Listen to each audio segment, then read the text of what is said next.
Hey everybody, this is Camille and I am super nervous about my very first planner video ever. I'm not really sure what I'm going to do. I'm probably going to say a whole lot, but I'm going to give it my best, and I'm probably going to talk a lot with my hands because I do that anyway. So here we go. Here we go. I am using the 2021 MakseLife planner. The reason I chose this planner is that it has a goal setting system built in, and that's really something that I knew that I needed to work on for this year, was setting big goals, semi-big goals, little goals, weekly goals, daily goals, making myself ready to meet those big things that I'm dreaming about and wanting to do for the year, as well as holding myself accountable. So this is why I chose this system. So I thought I would kind of walk you through just how I set mine up, some changes I made to it a little bit, or things I added to it a little bit. And yeah, let's get into it. So the first thing I did was I put this little clear pocket in the front, and I just have I have like a little discount card from a sticker shop, and I just have that where I can slide it in there. That way I won't forget. Next time I order from that shop, I'll be able to use my little coupon code. I also took this sticker sheet. It was at the back of the book, and I just snipped in between the rings, okay, the whole way up, and then I pulled it out and then put it back in the front of my planner. So that way maybe I can remember to use these stickers and not just have them still all there at the end of the year. Although I've not used any of them yet, I will do that. Then the next page is the name page, and so I've written my name here, and I have my phone number and email address. So there you go. The next, it goes right into a letter from Sierra, who is the creator, founder, wonderful person that came up with this amazing system. And so you just kind of read through this or whatever. She's such a sweet person. She has personally, taken this on as something that she wants to help people with, and it's just really a great community on Facebook, Instagram of the MakseLife family. The next thing goes right into getting started. So it's just some preliminary information about some of the features of the planner and some things, how to use it, as far as what parts of it are included, and then it goes into specifics in the next few pages about each of those sections. So the first thing is the compass assessment, and this is the life compass. And so here's an example of one right here. I had it covered up only because this is a little sticky note. What I did was, in order to take the assessment, what you do is you answer some questions or rate some statements in each of the 8 categories and come up with a score. Well, it just tells you from 0 to 10. 0 meaning that 1 does not apply. 1 to 10. 1 does not apply. 10 strongly applies. Well, because I knew that some of them are not going to be just very simple 1 or 10, 1 or 10, obviously, then I went through and kind of made my own little key about how I wanted to, for each number, what it would represent for me. And so this is just my very first one. So once I completed each section, I came up with a score. Then I went back to the compass here and I filled in where that score lands, and then circled the number of where I would like to be on that area of the compass at the end of the year. This is the first one, but there's also one in each quarter. So I'll be able to see growth in each area or in certain areas, or maybe if I don't have any growth at one quarter, or I'm focused more in one area than another, I'll be able to see that as well. So this is what drew me to it right here. And even if you don't currently have a MakseLife planner, you can easily download this part of the thing from her website. She is just such a giving person that she's put this out there in PDF form that anyone can download it and use it. So I just think that is a fantastic with whatever planner that you already have. The next is the intentions page, and it just kind of goes through what I could use more of in my life, less of, what characteristics I want to nurture. There are several questions here about what you want to do more of and less of in the year, what your intentions really are. Then down at the bottom is a place for your word, and my word for 2021 is abundance. I will go into more about this in another video because I have a way that I set that up for 2021. Then it talks about setting goals, how to commit to them, and reviewing, removing them, because it's okay to change or remove your goals as the year goes on. It's going to naturally happen because you might accomplish a goal, so of course you're going to remove that one, or you're going to change it because of a life circumstance or experience or situation that comes up. So it just talks about that. The next thing would be setting your goals, how to write them out. There are 3 types. Your stretch goals, these are your dreams, your annual goals, like your big things you want to accomplish. Your progress goals, these are like your monthly desires. This is what I want to make. I want to progress this month towards my big dream. So this is my monthly goal. And then your maintenance goals, these are things that you're doing weekly to help you make that progress each month in order to complete those annual goals. So if you kind of think about it like that, that's the way I looked at it, and it's helped me when I was writing each kind of goal. Then it also walks you through, along with the setting goals, each type of goal and gives you some step-by-step directions, and then weekly reflection questions so that you can go back and look and see, is there somewhere that I've had a great win? Have I had some challenges this week? Where do I need to grow or progress next week, move forward in order to meet those goals? The next page, this one's really great. These are some things to consider in each area, the 8 areas that she has in the Life Compass. What I did here was I saw this on another Planner Girls video. I just went and marked in each area which one of those things listed applied to me or that I wanted to focus on. They don't all, there's no right or wrong way to use this, and there's more that could fit into each category. It's just like a jumping off point. And so I went through and just kind of marked some of the ones that are pertinent to me. Then this is like a brain dump kind of page. Create a list, a mind map, all kinds of things you could do with this page. You can do anything you want to with it.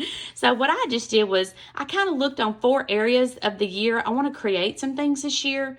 I want to write some things this year, learn some things, and do some things. And so that's kind of where my 4 areas were that I wanted to put on my kind of mind map. Then you go right into the annual goals pages, and there's a half a page for each of the 8 categories. In each section, you're going to focus on something that you want to do for the year, because remember, these are your annual goals. These are your big dreams. So for work and learning, I want to grow my business. So then I put down some things that are going to help me do that. My annual goal in growing my business is to read books about business, leadership, entrepreneurship, and how that's going to look in my life. I want to increase my social media following. I want to build a team. I want to rank up, and I want to create a podcast and use that as another business opportunity this year. So that's just for me personally. It may be too many. I may be shooting for the moon, but that's okay.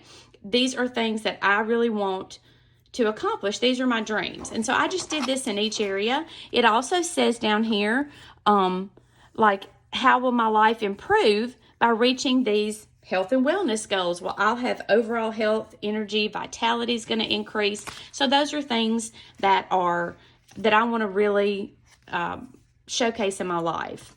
Next is the 2-page vision board. I am going to go over this in detail in another video because I've never done a vision board before in my entire life, and I'm excited to show you what I did and how I did it. Next are goal setting, just some quick tips to help to, as you go through each month, each week, and set those goals, it will just kind of remind you of some things. And you just kind of go back and you can reference this if you're getting stuck or you need some extra help. The next thing would be the dashboards for each month. The monthly tabs have maybe a quote, an inspirational phrase. It might just have some words listed or something like that.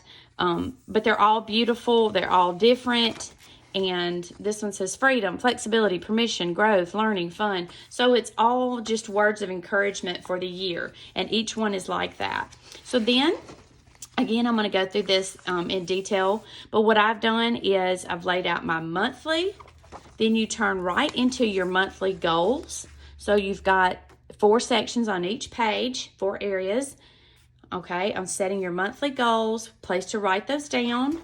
Then this will be a reflections page for me after each week, but right now there's nothing there. I am going to go back and write down reflections for 2020 and kind of the top 20 things that I feel like were positive and encouraging in my life in 2020. And then the weekly actions. So these are even smaller sections, 1 or 2 things that I want to do in order to achieve those monthly goals, okay, that I did. This is my doing for the week. Then I have my first weekly spread, and I will do this in a separate video also because I really want to put a bunch of these out and show you how my brain works, what my process is like. But then I've just, I've got the horizontal layout. There's also a vertical layout that she offers. I think horizontal is now sold out on her website, but you can go there and see vertical layouts. But anyway, so I just use each section differently. Then this is my first week's reflections of how I felt like the week went, some wins, some challenges, and some areas that I want to improve on for next week. I've got my next week's weekly actions and started on my next week planning. I'm going to go through each month. That's how that will look. And I've already done some pre-planning, got some sticky notes, different things to remind myself about what's happening throughout the month because I already have some things that are already scheduled. Same thing with like February. I have some things scheduled as well as sticky notes for pre-planning. So there you go. And I want to show you at the back what I've done with the notes pages. So back here in the back, there's some extras. When you first open the extras pages, you get a full year 2021-2022 calendar. So this is your yearly calendar breakdown. You can write down some important dates down here. I haven't really done anything with this. I'm not sure if I will yet. And then it starts into some lined pages. Well, for me, there weren't enough lined pages. Plus, I already had some things in my last year's planner that I wanted to carry over. So I simply clipped the little page out. It's a little bit different size, but that's okay. And it's also a different paper type. It's a grid. It's a dot grid where this is aligned. It doesn't bother me because I just added these in. But I put some clips. I've got ideas. I put some tabs at the top to help me. I put some little dashboards in. These are blog ideas. I added in books of the year that I want to read along with the reading challenge that I'm doing, which is a Pop Sugar challenge. Then I have my plans for which books I will read each month. Then I have my verses. This is going to go with my word of the year that I'll show you in another video. But I have all of that. Then I have a habit tracker. I walk about 4 times a week with my best friend. And so I'm going to be tracking my miles just to see how many I do this year. And I got this tracker from Digital Ridge Designs on Etsy. And on Instagram, she's just Joanna Busby. So anyway, she's got great trackers.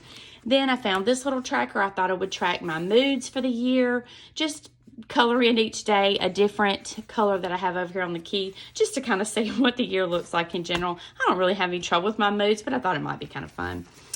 And then this is another challenge I saw on a Facebook group. 1,000 hours outside. I love to sit outside and read, do my Bible study. I do, like I said, I walk. We go hiking a lot. We sit out by the fire pit at night. And so I thought this would be a fun way to really track and see how many hours I really do spend outside this year. Thought it would be kind of fun to color these in at the end of the year and see what it looks like. And then that's the end. There's a little pocket here, a double-sided pocket that you could clip it out like I did the other and move it around, and then a slide-in pocket to keep some other things in as well. You just close it up, put the band around, and you're good to go. You can carry this with you. I'm retired. I probably won't be carrying it very many places except for when we travel, but I won't be carrying it on a daily basis. But I hope you've enjoyed this. I tried, this is my very first one, so leave me some feedback. I promise you won't hurt my feelings. I need feedback on how to do better, improve in each video. And thanks so much for hanging out with me. I'll talk to you guys later. Bye.